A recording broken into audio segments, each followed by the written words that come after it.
Assalamualaikum warahmatullahi wabarakatuh.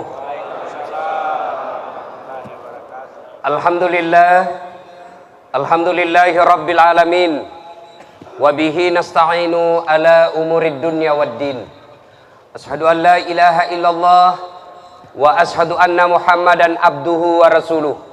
Allahumma salli ala Sayyidina Muhammad wa ala alihi wa sahbihi ajma'in. Amma ba'd.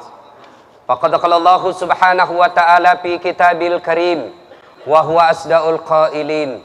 A'udzu billahi minash shaitonir rajim. Bismillahirrahmanirrahim.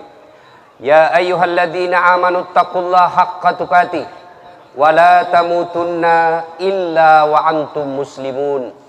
Wahai orang-orang yang beriman, bertakwalah kalian kepada Allah dengan sebenar-benarnya takwa, dan janganlah kamu mati kecuali dalam keadaan beragama Islam. Ayat ini tiap Jumat dibacakan oleh khatib. Tidak sah khutbah Jumat apabila khatib tidak membaca ayat ini. Allah seolah-olah ingin menyampaikan kepada kita, wahai hambaku, das'at latif, kau lahir dalam keadaan Islam, kau khitan dalam keadaan Islam, nikahmu Islam, identitasmu semua tertulis Islam. Tapi hati-hati bos, belum tentu kau mati dalam keadaan Islam. Siapa mereka yang ngakunya Islam tapi matinya kafir? Mereka yang selalu mengkonsumsi barang-barang haram. Jual bensin botolan, dia tulis bensin murni, padahal dia campur minyak tanah. Begitu dikonfirmasi, kenapa kau tulis bensin murni padahal ada campurannya? Apa jawabannya? Kan istriku namanya Murni, jadi saya tulis bensin murni. Manusia boleh ditipu, tapi Allah Maha tahu.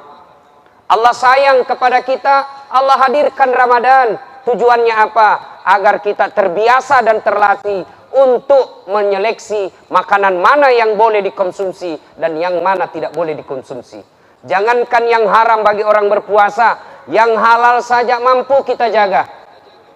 Yang halal saja mampu kita jaga.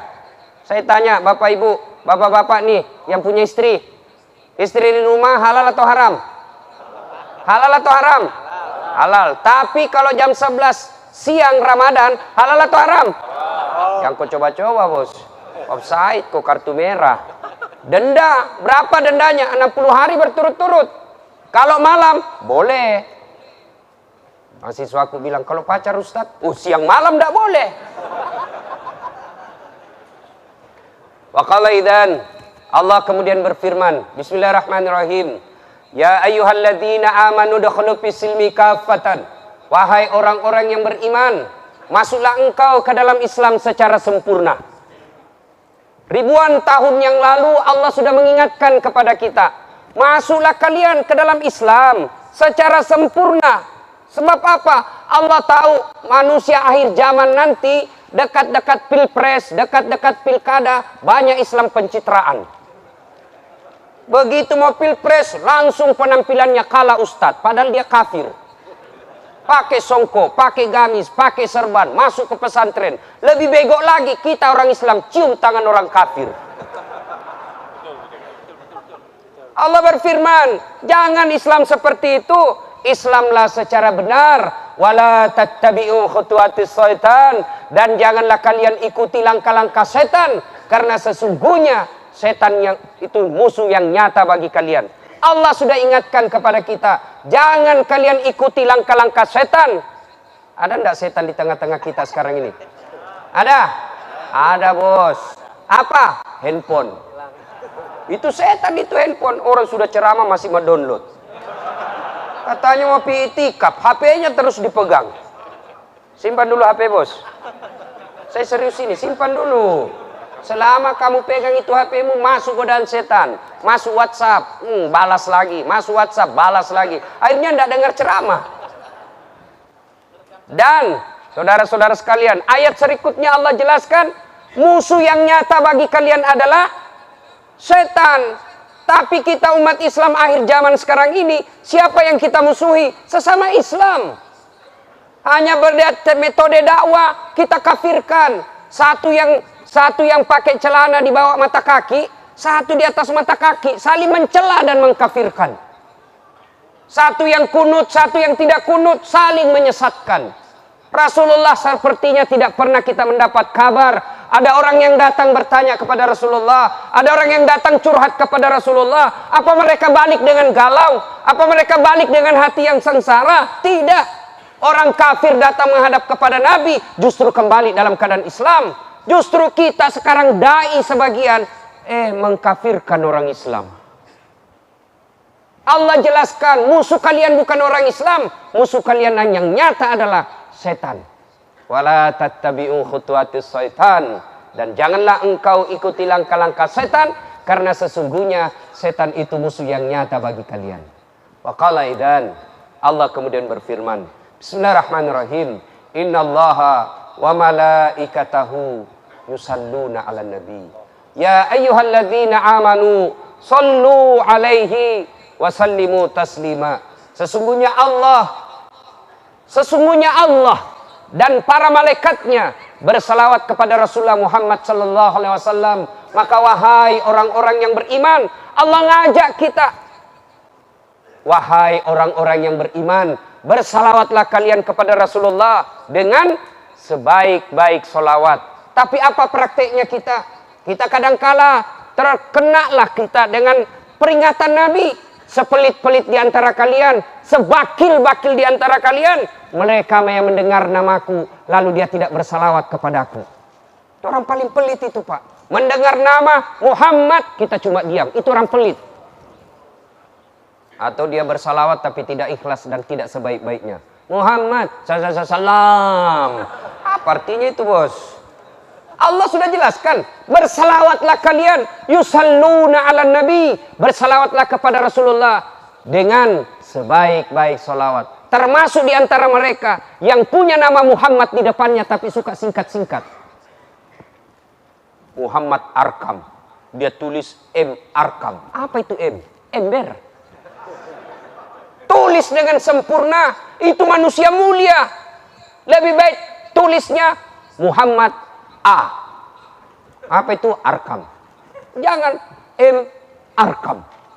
Muhammad, tulis. Kenapa? Itu manusia paling mulia di muka bumi. Bahkan Allah cinta kepada Nabi, sehingga Allah dalam hadis qudsi menjelaskan, andai bukan karena engkau Muhammad, andai bukan karena engkau Muhammad, saya tidak ciptakan dunia dan isinya. Maka kalau kita cinta kepada Nabi, ayo bersalawat kepada Rasulullah. Sallallahu ala Muhammad, sallallahu alaihi wasallam, sallallahu ala Muhammad, sallallahu alaihi wasallam. Yang malu-malu salawat nanti tidak dipanggil sama Rasulullah di akhirat. Ibu bapak, saudara-saudara sekalian, suatu ketika saya pulang dari ceramah TV One, pulang ke Makassar. Biasanya kan kalau kita naik pesawat diumumkan, HP dinonaktifkan. Matikanlah HP saya. Meskipun saya tidak taksiyah, mati HP ku. Mendarat di Makassar, aktifkan. Tiba-tiba bersamaan ucapan belasungkawa 3. Inna lillahi wa inna ilaihi raji'un. Siapa yang pertama meninggal? Teman SMP ku. Kerja dia di kampung TV kabel. Rusak TV langganannya, kantor BRI di kampung saya, ditelepon datang perbaiki. Naiklah dia ke atap. Dia tidak melihat ada kabel telanjang. Dia peganglah itu kabel, kesetrum, jatuh dari lantai 2, meninggal. Padahal dari rumahnya keluar sehat walafiat, tidak ada yang pikirkan dia bakal mati. Ucapan belasungkawa yang kedua, inna lillahi wa inna ilaihi raji'un. Siapa yang meninggal? Guru SMP saya. Malam hari masih sholat isya berjamaah. Selesai sholat isya jamaah, kembali ke rumahnya cerita dengan keluarga. Masuk waktu subuh ke masjid. Selesai sholat subuh, dia cengkrama dengan teman. Selesai sholat subuh, jatuh, meninggal di masjid. Tidak ada yang bayangkan dia ke masjid, pulang jadi jenazah. Ucapan belasungkawa yang ketiga, inna lillahi wa inna ilaihi raji'un. Keluarga saya pensiun, lalu pagi-pagi dia bilang sama istrinya, Bu, kita pergi makan soto Banjar di jalan dekat kantor pos Makassar. Itu soto Banjar paling terkenal di Makassar. Bapak umur panjang, mudah-mudahan ke sana. Tapi jangan minta ditraktir sama saya. Lalu dia bilang, baiklah kita ke sana. Karena perempuan lebih lama make upnya, standby-nya lebih lama, suaminya bilang, kau duluan lah dandan. Berdandan istrinya, dia keluar rumah sambil nunggu istrinya. Keluar ke rumah, antara pintu pagarnya dengan jalan raya, jalan Anoang, itu ada jembatan kecil dari rumahnya. Terpeleset, jatuh, meninggal. Semua sehat walafiat, tidak dibayangkan bakal mati, tapi meninggal. Kenapa saya sampaikan cerita ini? Saya ingin menyampaikan kepada kita, meyakinkan kepada kita semua, pikiran kita yang kalah oleh setan. Apa? Selalu berpikir, masih lama saya mati. Nanti saya sudah tua, nanti saya pensiun. Siapa janji kok? Siapa yang janji masih lama mati? Ini muka-muka bapak sekarang sehat-sehat, alhamdulillah. Tapi bisa jadi pulang ketabrak becak, mati. Namanya ajal. Untuk apa disampaikan ini? Karena malam ini saya diberikan judul oleh panitia yang agak hoax sedikit. Apa judulnya? Dan akhirnya kita pun merindukan kematian. Ini sepertinya dusta ini judul ini. Ada yang merindukan kematian di sini? Ada? Saya tidak merindukan kematian, Pak. Yang aku rindukan adalah poligami. Tidak berani, Pak. Ada di sini merindukan kematian? Ada kira-kira bapak-bapak merindukan kematian? Ayo sebut, ada? Ada? Dah catat malaikat, kalau gitu dia sudah rindu, balik ambil sebentar. Tapi ada manusia yang diberikan jaminan Allah. Siapa? Rasulullah Muhammad SAW. Masih ingat ketika kisah Rasulullah wafat? Hari Senin, sama hari lahirnya beliau. 12 tanggalnya, sama tanggal kelahiran beliau. Bulan Rabiul Awal, sama bulan kelahiran beliau. Senin, 12 Rabiul Awal, tahun ke-11 Hijriah. Rasulullah sakit. Ya kalau bahasa modern sekarang influenza.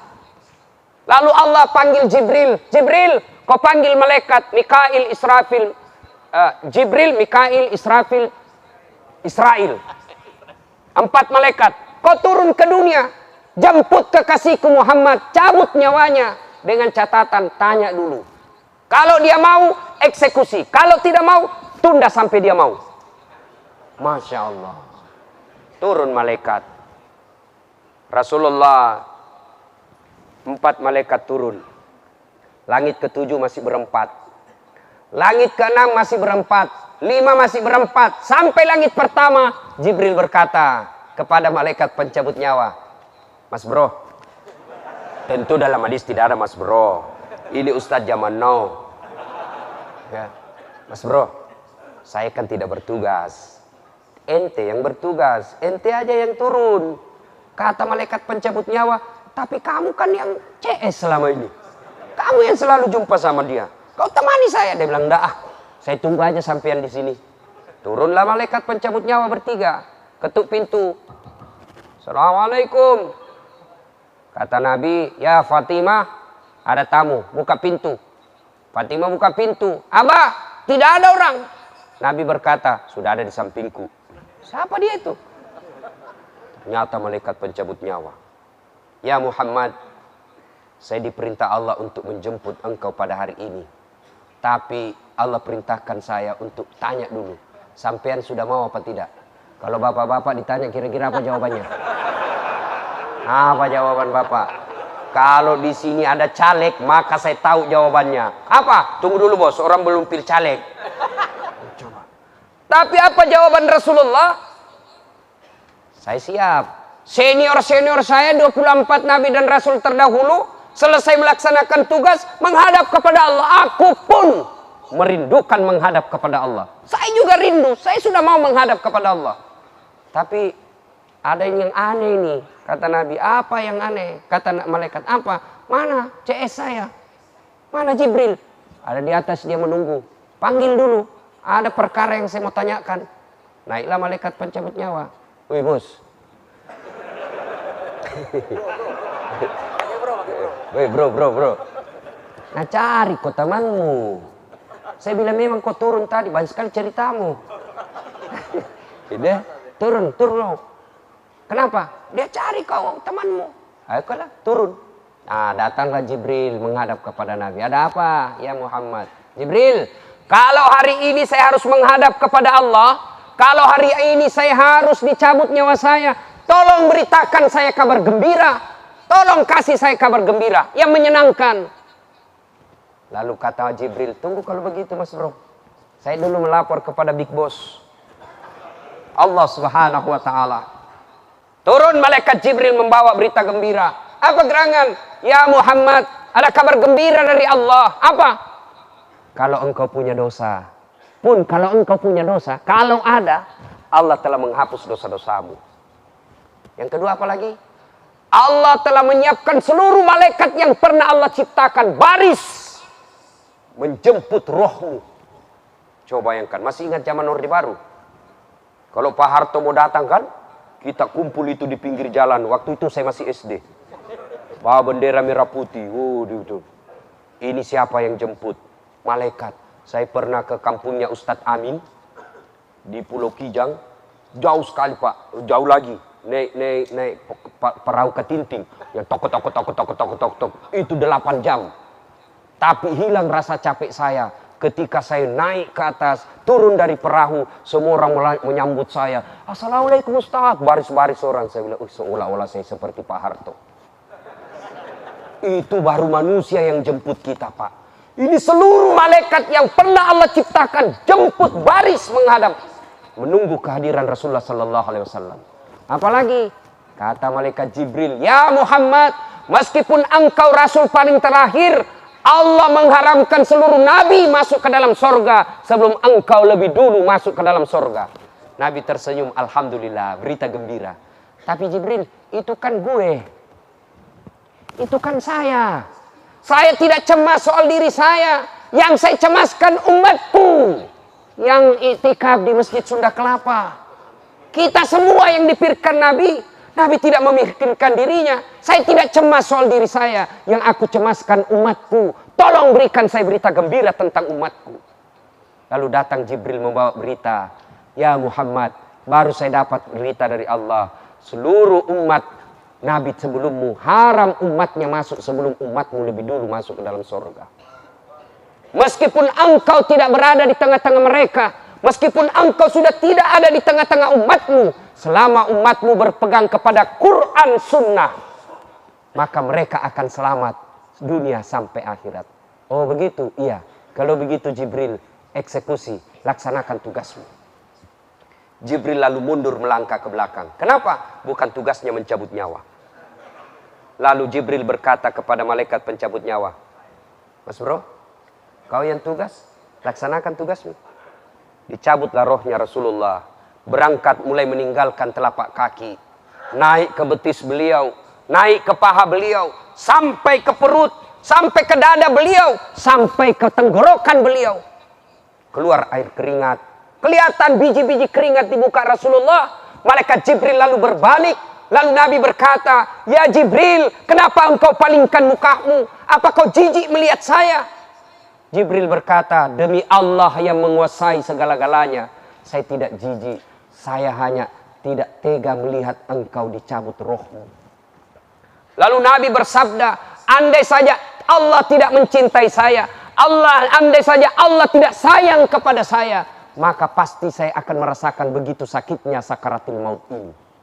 Lalu Nabi berdoa kepada Allah, ya Allah, begitu sakitnya sakaratul maut ini, jangan engkau timpakan umatku. Jangan engkau timpakan sakitnya sakaratul maut ini kepada umatku. Cukup saya saja yang merasakan sakitnya sakaratul maut ini. Begitulah cintanya Nabi kepada kita. Allahumma salli ala Sayyidina Muhammad. Lalu siapa yang disebut Nabi di penghujung hayat beliau? Apakah beliau menyebut Fatimah? Apakah beliau menyebut Khadijah? Apa beliau menyebut Ali bin Abi Thalib? Menyebut sepupu-sepupunya, menyebut ibunya? Tidak. Siapa yang disebut? Kita umatnya. Ummati, ummati, ummati. Umatku, umatku, umatku. Subhanallah. Nah ibu bapak saudara-saudara sekalian, berangkatlah Rasulullah meninggalkan kita, rohnya telah meninggalkan kita, jasadnya telah berkubur di Madinah, tapi ajaran-ajarannya alhamdulillah sampai detik ini masih kita pegang baik. Dan salah satu sebabnya kita iktikaf di tempat ini karena kita cinta kepada Rasulullah sallallahu alaihi wasallam. Nah, ibu bapak, saudara-saudara sekalian, bicara tentang kematian, tentu kita ingin menghadap kepada Allah seperti Rasulullah menghadap kepada Allah Subhanahu wa taala. Saya ini, Pak, kerjaan saya penceramah. Macam-macam modelnya orang saya lihat. Ketika kita berbicara tentang kematian, ada biasa yang nanya mahasiswa saya, "Ustadz, apakah itu orang kalau sudah mati otomatis sampai di surga atau neraka?"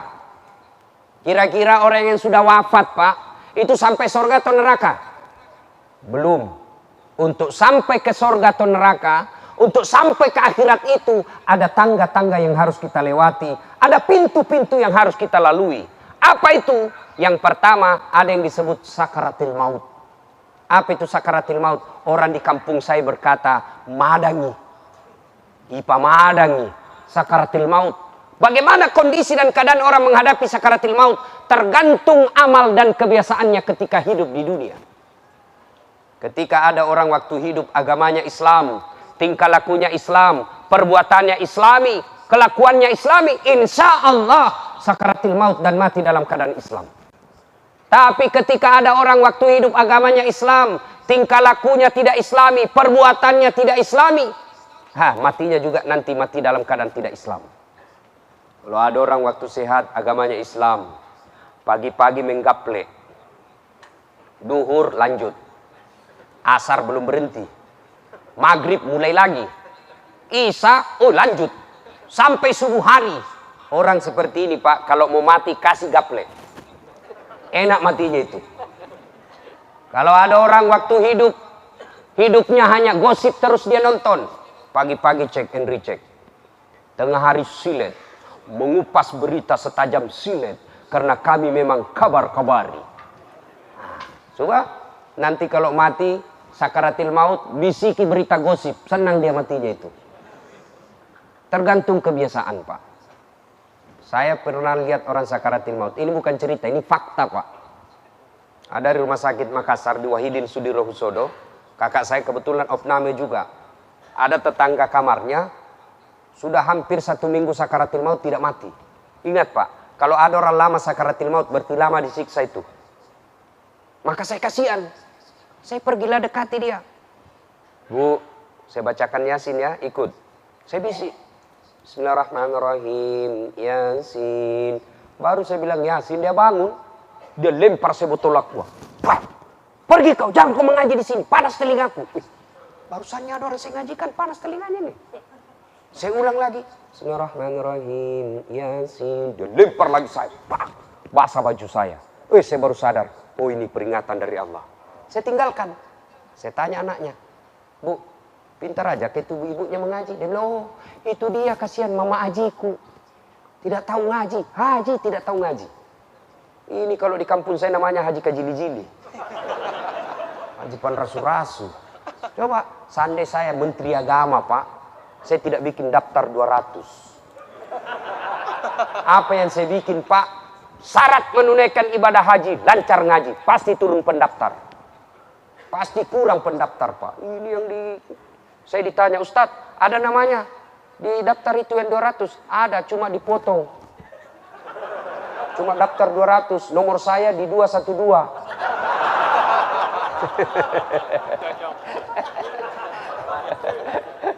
Bapak, saudara-saudara sekalian yang saya hormati, maka mau sakaratil maut dengan tenang, syarat pertama biasakan ngaji dengan baik. Alhamdulillah tadi kita ngaji dengan baik, alhamdulillah. Meskipun tidak lancar ada juga sudah dinilai pahala Allah. Kalau tidak lancar ya sudah terbata-bata saja. Pun tidak lancar, dengar saja sudah pahala. Lihat saja ke atas layar sudah pahala. Ternyata ada saya di atas layar juga. Ternyata tidak lancar juga, ya sudah, baca Qul Huwallah sambil Bapak itikaf sebentar. Tidak lancar ngaji, ya sudah. Qul Huwallahu ahad, Allahu samad, lam yalid wa lam yulad. Wan ahad, 3 kali, 1 kali hatam. Oh, 3, alhamdulillah 1 kali hatam. Ulang lagi, alhamdulillah 3 kali. Pas pulang berapa kali hatam? 27. Wah, mantap. Jangan sampai datang ke sini itikaf katanya, tapi lengkap bantalnya, selimutnya, datang ganti tempat tidur. Tapi masih lebih bagus lah daripada tidak datang ke masjid. Nah, yang kedua, sakaratil maut. Siapa lagi yang tersiksa sakaratil maut? Anak yang durhaka kepada orang tua. Itu sudah dijamin. Kalau Anda durhaka sama orang tua, tidak bakal sakaratil maut dengan baik. Masih ingat kisahnya saat Quraisy, sahabat Nabi Jurais, ada durhaka sama orang tua, ya. Alqamah baik sekali agamanya. Andai sekarang ini remaja masjid lah, bagus agamanya. Tapi ketika sakaratil maut tidak bisa syahadat, dituntun oleh Bilal, la ilaha illallah. Alqamah cuma mengatakan la, tidak bisa. Lapor sama Nabi, ya Rasulullah, sahabat kita sakaratil maut tidak bisa syahadat, tolong Anda doakan. Didoakan oleh Nabi, tetap tidak bisa. Nabi lalu bersabda, cari orang tuanya. Ketemu ibunya, Bu, anak ibu sakaratil maut tidak bisa syahadat, mungkin ada dosanya sama ibu. Apa kata ibunya? Nah dapat Mi. Bukan Mi dia dapat ya, dia dapat sudah itu. Kenapa? Kurang ngajar itu anak. Setengah mati saya hamilkan. Bapak-bapak pernah rasakan hamil? Pernah? Paling bapak-bapak menderita kalau ngidam istrinya. Ada di Makassar nanya sama saya, Ustadz, apa doanya supaya berhenti ngidam? Saya bilang, apa ngidamnya istrinya? Dia bilang, nanti dia bisa tidur kalau dia lihat saya duduk di atas lemari. Saya bilang, berhenti, dikasih bodoh-bodoh kau itu. Ibu juga kalau ngidam jangan keterlaluan deh. Masa kita suruh ibu? Jadi kalau istrinya mau tidur jam 10, setengah 10 sudah di atas lemari. Keterlaluan juga ini Bu, bisa kacau juga ini Bu. Coba ibu-ibu kalau hamil, menderita lahir batin. Sudah melahirkan, coba ibu-ibu melahirkan. Ibu-ibu nih yang dibawa, pernah enggak ibu-ibu melahirkan senyum? Ibu-ibu pernah melahirkan senyum? Keluar kona. Tidak. Menderita juga. Bapak kalau istri mau melahirkan paling gelisah. Mondar-mandir, dia, tapi cemas, masih sempat merokok. Yang merokok saya doakan berhentilah Bapak merokok. Janganlah merokok Pak. Merokok itu tidak bagus buat agama kita. Tidak bagus buat kesehatan. Bapak benci 9 naga. Bapak benci itu pengusaha-pengusaha yang memusuhi Islam. Tapi Bapak beli produknya. Produk rokok. Coba lihat yang terkaya, 5 terkaya yang besar itu. Perusahaan apa? Rokok. Jadi kalau Bapak mau menolong agama Allah, berhentilah merokok. Dia bilang, tidak jalan otakku kalau saya tidak merokok, Ustaz. Bohong kok. Buktinya siang jalan otakmu kalau Ramadan. Tidak merokok. Saya serius ini bos, jangan ketawa, saya serius ini. Saya serius. Coba ya. Nah, ini Bapak saudara-saudara sekalian. Apa tadi?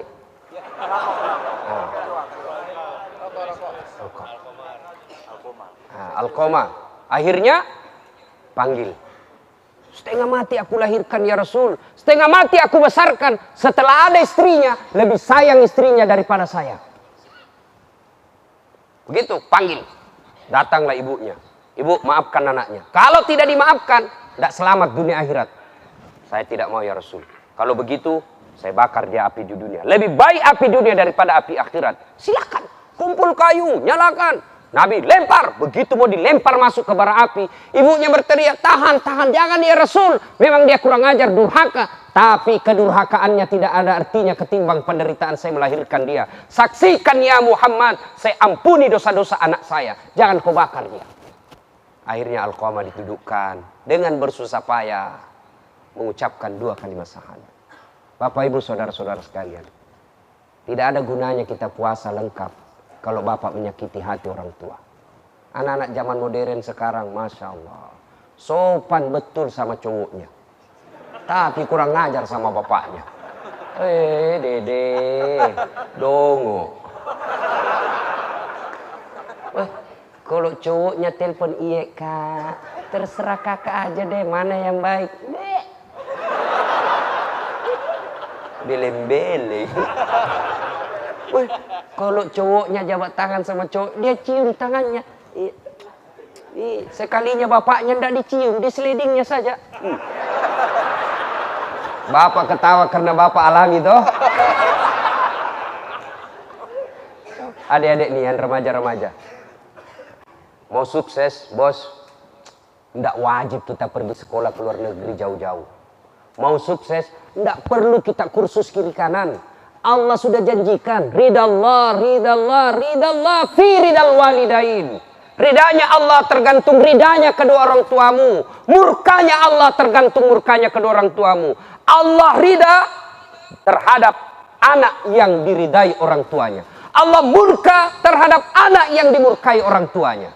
Ketika kita keluar rumah lalu orang tua berkata, "Nak, saya ridha kepadamu. Semoga yang kau cari kau dapat. Kau kembali dalam selamat." Roda orang tua, bapak ibumu menyertaimu nak. Insya Allah berkah hidup.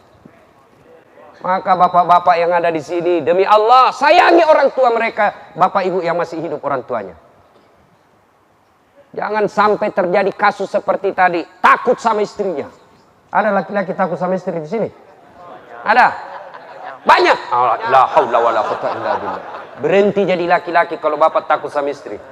Saya bilang sama istri saya, boleh kau marah, boleh kau maki-maki saya, boleh kau lempar kepalaku, yang penting jangan kena.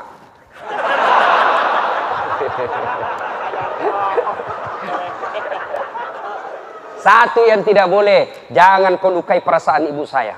Meskipun ibu saya orang kampung, meskipun ibu saya orang miskin, tapi jangan kau lukai perasaannya. Begitu kau lukai perasaan ibu saya, wabillahi taufiq wal hidayah, keluar kau. Harus begitu laki-laki, Pak. Itu mendidik istri. Adik-adik, percayalah. Mau hidup sukses, bahagia, birrul walidain. Berbuat baiklah kepada kedua orang tua. Bapak kalau masih ada orang tua di kampung, Pak, pulang kampung. Mahal Ustaz. La haula wala quwwata illa billah. Bapak hitung-hitung mahal. Padahal harta orang tua kita warisan dijualnya agar kita bisa dewasa. Apa kata orang tua kita kadangkala? Nah, biarlah ibumu ini jadi pembantu. Biar ibu korban perasaan. Yang penting kamu sekolah baik-baik. Kau ke Jakarta cari nafkah dengan baik. Biar ibu jual perhiasan ibu. Lalu ketika kita sudah sampai di Jakarta, hidup agak lebih bagus. Pulang, dia bilang istrinya, "Nggak usah pulang bang. Tiket itu berapa PP?" Istri seperti ini, Pak. Oh jangan dicerai. Kasihan kalau dicerai, janda dia. Jadi dia apa Ustaz? Tambah jadi 2. Biar dia tahu rasa. Jelas? Jelas? Nah ibu bapak saudara-saudara sekalian. Bisa-bisa sendal saya dicembunyi sama ibu di bawah ini. Bapak saudara-saudara sekalian, nih orang yang durhaka kepada kedua orang tua, sakaratil maut tidak akan selamat. Nah, tuh pertama, proses sakaratil maut. Keluar roh kita, itu kata Nabi, tidak keluar roh seseorang sebelum diperlihatkan di mana tempatnya nanti di akhirat. Ulang, tidak keluar roh seorang hamba sebelum diperlihatkan tempatnya di akhirat kelak. Kalau dia orang soleh, maka Allah perlihatkan dulu, divisualisasi. Cuma orang yang sakaratil maut aja yang melihat. Orang-orang di sampingnya yang mengantarnya di sakaratil maut tidak melihatnya. Hanya yang bersangkutan. Kalau dia orang soleh, Allah perlihatkan dia pintu neraka. Diperlihatkan visualisasi, seolah-olah seperti di atas. Diperlihatkan neraka. Lalu dia berkata, "Astagfirullah, ampuni saya ya Allah. Hamba sadar banyak dosa dan kesalahan. Hamba sadar banyak maksiat. Tapi hamba sadar tidak mampu memikul azab neraka-Mu ya Allah. Ampuni dosa dan kesalahan saya ya Allah." Lalu Allah sampaikan. Malaikat sampaikan. "Bos, sebenarnya di situ tempatmu. Tapi karena kau taat kepada Allah. Kau cinta kepada Allah. Kau hindari larangan Allah. Kau hikmat hidupmu kepada ajaran-ajaran agama Allah, maka bukan di sini tempatmu." Langsung diganti visualisasi surga. Ini tempatmu yang sebenarnya. Melihat pemandangan surga yang bersangkutan lalu berkata, "Ya malaikat, sudahlah, jangan banyak bicara mas bro. Sudah selesaikan eksekusi cepat, cabut segera nyawa saya. Ternyata kenikmatan menunggu saya jauh lebih baik daripada kenikmatan yang ada di dunia ini. Sudah, jangan banyak cerita, bawa cepat saya." Maka dijemputlah rohnya, keluar rohnya dalam keadaan tersenyum. Maka kadangkala kita lihat jenazah, ada orang seolah-olah wajahnya tidur sambil tersenyum. Itu ciri-ciri tanda fisik orang baik matinya. Tapi kalau ada orang tukang tipu, terlibat korupsi EKTP,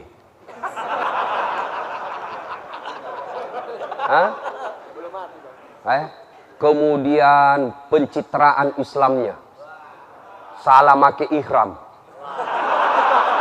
Kemudian, loh, saya kan cuma bilang salah make ihram, bos. Jangan sangka buruk. Kemudian banyak bohong-bohongnya. Oh, malaikat sudah nunggu. Kalau orang Bugis bilang, "Beta nolo tajat cilaka." Datanglah dia. Wow, dia gambarkan dulu, diperlihatkanlah dia gambar surga. Dia perlihatkanlah dia surga.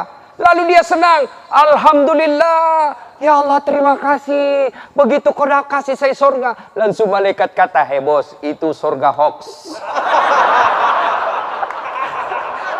Itu jangan terlalu cepat terharu, bos. Kamu kan banyak nipu-nipu. Itu kutipu kau. Akhirnya diperlihatkan neraka. Oh, kagetlah dia. Ya Allah, jangan. Saya tidak siap. Malaikat berkata, "Kenapa kau tidak siap? 5 kali kau di SMS Allah. 5 kali kau di telepon Allah. Kenapa kau tidak balas?" Dia bilang, "Sudah habis pulsa." Dasar tukang tipu. Malaikat juga mau ditipunya. Sekarang kau siap atau tidak? Saya jemput rohmu. Maka dia tampak ketakutan. Dia tampak cemas. Dipaksa keluar rohnya. Lalu malaikat mencelanya. Malaikat tidak mau. Jangan kau bawa ke langit. Kotor rohnya. Busuk, bau. Jangan bawa ke sini. Lalu ditanamlah jasadnya. Malaikat berkata, "Jangan di sini. Ada jasad para nabi dan mujahid. Jangan, kami menolaknya." Na'udzubillah min zalik. Kemudian keluar rohnya. Mukanya seperti orang yang ketakutan. Seolah-olah baru diburu anjing gila. Nah, itu tanda-tanda fisik tidak beres matinya itu orang. Na'udzubillah min zalik. Nah, ketika kita meninggal, keluar roh kita, itulah meninggal. Berpisahnya jasad dengan roh. Tapi percayalah Bapak Ibu sekalian, tidak keluar roh seseorang sebelum diperlihatkan tempatnya. Dan tidak keluar roh seseorang apabila belum tiba saatnya. Biar Bapak mau sekali mati, kalau belum ajal tidak mati, Pak.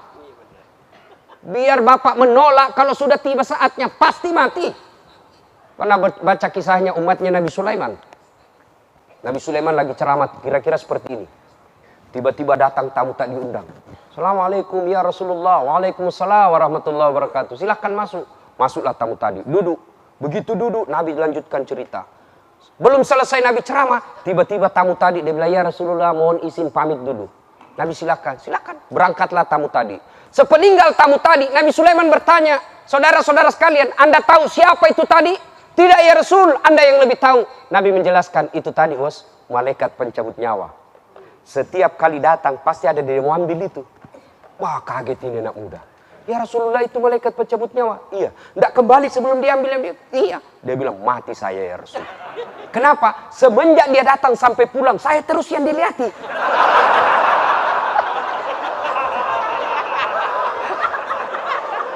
Nabi Sulaiman berkata, "Hos, hati-hati kau anak muda. Barangkali kau yang diinginkan, jangan main-main deh." "Ya Rasulullah, bawa saya jauh sampai dia tidak dapat itu tadi." "Baiklah, saya perintahkan angin." Nabi Sulaiman pandai perintah angin, tentu dengan izin Allah. "Angin, tolong kau terbangkan anak muda ini. Kemana dia mau pergi? Bawa dia sejauh-jauhnya." "Siap." Diterbangkanlah dia kiri kanan, lurus, jauh. Pas jauh sekali, dia bilang anak muda, "Sudah, kasih turun saya." Pas turun, baru satu langkah kakinya di tanah diinjakkan, langsung ketemu itu tadi tamu. Dia bilang, "Dari mana kau, bos?" "Dari tadi saya tunggu kau di sini. Makanya saya tinggalkan pengajian itu karena di sini takdirmu." Maka bapak-bapak hati-hati. Siapa tahu keluar dari pengajian, bapak ditunggu di luar. Kullu nafsin sa'iqatul maut. Semua yang hidup pasti akan mati. Nah, ketika sudah ajal, sudah itulah kematian, berpisahnya jasad dengan roh. Maka ingin menghadapi kematian agar kita bisa merindukan kematian itu, siapkan diri. Bagaimana cara menyiapkan diri? Satu tadi, birrul walidain. Yang kedua, sempurnakan sholat. Bapak meninggal, yang pertama ditanya bukan berapa mobilmu. Yang pertama ditanya, yuk sarjana apa tidak? Yang ditanya nanti, yuk pintar bahasa Inggris apa tidak? Yang pertama akan ditanyakan ketika kita sudah sampai di kubur, sholat dulu yang ditanya. Kan itu ketika kita sudah pengantar, dalam hadis dijelaskan, ketika pengantar jenazah sudah balik, bahkan dijelaskan, langkah kaki manusia yang paling terakhir mengantar jenazah masih kedengaran, datang malaikat. Dan akan ditanya 5 hal. Kalau Bapak pelihara sholat dengan baik, tenang. Kenapa? Sholat yang akan jawab pertanyaan kita. Begitu malaikat pengantar sudah kembali, malaikat datang. Akan bertanya, "Marabbuka?" Siapa Tuhanmu? Sholat akan berkata, "Das'at, kau mundur. Waktu kau hidup, kau rajin jaga saya. Setiap azan kau jaga saya. Maka sekarang saatnya saya yang jaga kamu."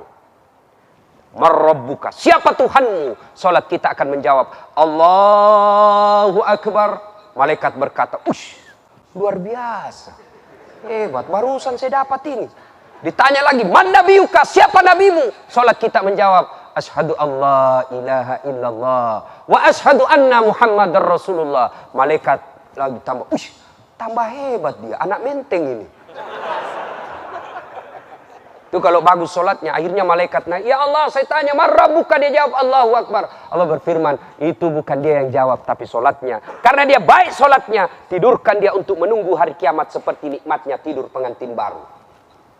Coba, Bapak masih ingat waktu pengantin baru? Waduh, nggak usah ngomong anak muda, ini urusan orang tua ini. Itu kalau pengantin baru Pak, sampai sekarang saya mau baru terus. Coba. Itu kalau bagus sholatnya, bagus agamanya. Tapi kalau agamanya pencitraan, datang malaikat. Ditunggu malaikat, ditanya, marabbuka, siapa Tuhanmu? Langsung, tunggu dulu Pak, orang baru tiba. Malaikat aja mau dia.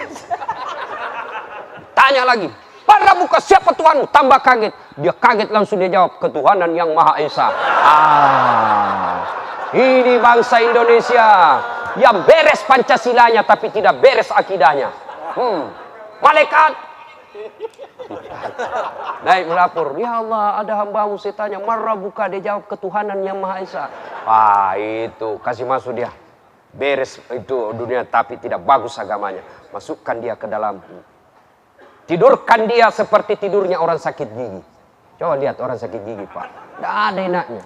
Baru jam 10, namanya pagi. Kalau pengantin, oh cepat betul pagi. Nah, satu, perbaiki sholat. Bapak Ibu, adik-adik, mau sukses dunia, tadi satu birrul walidain, yang kedua resepnya perbaiki sholat. Kenapa hidupku susah Ustaz? Sholatmu berantakan. Kenapa utang-utangku tidak lunas? Sholat yang tidak beres. Kecil buat Allah kasih lunas utang. Allah cuma minta perbaiki sholatmu. Contoh. Saya kasih contoh paling gampang. Bapak Ibu, saudara-saudara sekalian, kenal enggak? Minum dulu Mas. Ibu Bapak pernah lihat pejabat Indonesia? Itu kan rata-rata pejabat punya ajudan kan? Coba kalau bupati panggil ajudan, ajudan, langsung siap. Biar dia pegang pisang goreng, dia buang itu pisang gorengnya. Siap komandan, perintah. Kira-kira ada ajudan dipanggil, ajudan, tunggu dulu Pak, orang lagi sibuk. Berani kira-kira ajudan ngomong begitu. Misal Pak Aksa panggil ini, ajudan, ajudan, tunggu dulu Puang, orang sibuk. Bilang mau kok dikasih pindah kok. Tidak mungkin. Pasti. Itu baru manusia. Kita takut betul sama manusia. Tapi kalau Allah yang manggil kita, hayya 'alas shalah. Apa jawaban kita? Tunggu, lagi meeting. Tunggu, lagi ada tamu. Tuhannya disuruh menunggu. Baik kalau dia datang. Disuruh nunggu dari subuh sampai isya tidak datang-datang. Apa tidak kurang ajar ini orang ini? Coba. Kedua, contoh paling konkret. Gimana hidup kita tidak susah? Karena, coba. Saya pernah suatu ketika di Makassar, saya pergi nyukur. Gunting rambut. Waktu saya cukur, yang cukur saya itu yang tidak jelas jenis kelaminnya. Antara laki-laki dengan perempuan. Itu kan makhluk seperti ini kan cerewet, Pak. Semua mau dikomentari. Saya diam-diam saja. Nanti saya tersinggung waktu dia bilang, Ustadz, saya tidak percaya Tuhan Maha Pengasih. Sembarang kau bilang kau. Kenapa bilang begitu? Kalau Tuhan Maha Pengasih, kenapa ada peminta-minta di jalan? Oh, betul juga dalam hati saya ini. Tapi tidak ada gunanya diajak berdebat. Jenis kelaminnya aja tidak jelas. Habisin pulsa saja berdebat sama ini. Pulanglah saya. Di jalan saya ketemu orang gondrong. Saya bilang, oh ini jawabannya. Saya bilang, Dek, sini. Apa Ustaz? Ikut kok sama sini. Saya kasih kau uang. Ikutlah dia. Sampai di tukang cukur, saya bilang, saya tidak percaya ada tukang cukur di sini. Sembarang mulutnya ini Pak Ustaz. Saya tidak percaya. Kau bilang, barusan saya cukur Ustaz. Saya tidak percaya. Kalau ada tukang cukur di sini, kenapa ada ini gondrong? Sudah bilang, dia gondrong karena dia tidak datang mencukur. Coba kalau dia datang, ku gondol dia Ustaz. Begitu juga dengan Allah. Mana hidup kita tidak susah, kita tidak datang kepada Allah. Coba, bapak-bapak hafalkan Asmaul Husna. Ya Allah, Ya Rahman, Ya Rahim, Ya Salam. Subhanallah wa bihamdihi, Subhanallahil azim. Semua nama-nama Allah baik. Tapi kita tidak datang. Kita lebih senang datang kepada pejabat. Kita lebih senang kepada manusia daripada datang kepada Allah. Maka ingin baik, merindukan kematian supaya kita tidak takut menghadapi kematian. Kedua, perbaiki sholat. Yang ketiga, ada lagi. Sedekah. Bersedekah. Apa hubungannya Ustaz? Ingat, diceritakan dalam Quran. Ketika orang sudah menghadapi sakaratil maut dan mati dan ketika dibangkitkan, dia akan bertanya, ya Jibril, hari apa ini? Lalu malaikat Jibril berkata, ini adalah hari kebangkitan. Kalau ini hari kebangkitan ya Jibril, kembalikan saya ke dunia. Paling suka kasih kulinoe, kembalikan saya ke dunia. Meskipun sekejap saja. Untuk apa? Untuk sholat? Bukan. Untuk apa? Puasa? Bukan. Untuk apa? Haji? Bukan. Untuk apa? Kita hanya ingin berkata, malaikat, kembalikan saya. Ya Allah, kembalikan saya ke dunia. Meskipun sekejap saja. Saya hanya ingin mengatakan, hartaku saya belanjakan di jalan agama Allah. Maka Bapak Ibu, jangan terlalu pelit. Tidak ada orang yang bangkrut kalau dia rajin bersedekah. Pengalaman saya paling ini, Pak. Saya ini banyak sekali pengalaman saya soal sedekah. Pengalaman terakhir saya, Pak. Paling terakhir ini. Ada kebiasaan saya, setiap awal bulan saya pergi tukar uang-uang baru. Ya, yang baru-baru. Karena kalau uang baru, Pak, dikasih orang meskipun 10.000 merasa terhormat. Kalau uang baru, Pak, enak dikipas-kipas kan. Nah, saya bagi-bagilah tukang sapu-sapu di Unhas tempat saya ngajar. Sudah, saya tidak tahu berapa jumlahnya. Sudah itu saya pergi ceramah. Saya pergi ceramah di Tanah Bumbu Batu Licin. Ya, kira-kira yang saya keluarkan itu Pak tidak sampai 2 juta. Sampai di Batu Licin selesai ceramah, datanglah itu orang yang undang saya ceramah bawa tas-tas. Ustadz, ini Ustadz. Apa ini? Hadiah untuk istri di rumah. Saya atau istri? Sama-sama saja Ustadz. Sudah dikasih. Masuk saya kamar, saya buka. Berapa isinya? 150 juta. Allah ganti Pak, berkali-kali lipat. Ada lagi nih, saya pergi ngajar di kampus, pulang ngajar saya lihat tukang cat. Kerjaan yang tukang cat. Saya bilang, pasti orang miskin. Saya kasihlah uang 100.000. Keluarlah doanya, mudah-mudahan murah rezekinya dan seterusnya. Tiba-tiba, sore hari saya sampai di kantor, ada orang menelpon, Ustadz saya ajudannya ini. Oh, bagaimana kabar beliau? Baik-baik Ustadz, saya diperintah beliau untuk ketemu sama Ustadz. Oh ya, kita ketemu di kantor saya, Jalan Kakak Tua. Datanglah dia. Assalamualaikum Ustadz. Waalaikumsalam. Ini ada titipan dari beliau. Coba apa? Saya lihat amplopnya tebal Pak. Ini Pak. Kok bisa? Saya kan tidak ceramah, tidak apa-apa. Padahal dalam hatiku cepat sudah kasih saya.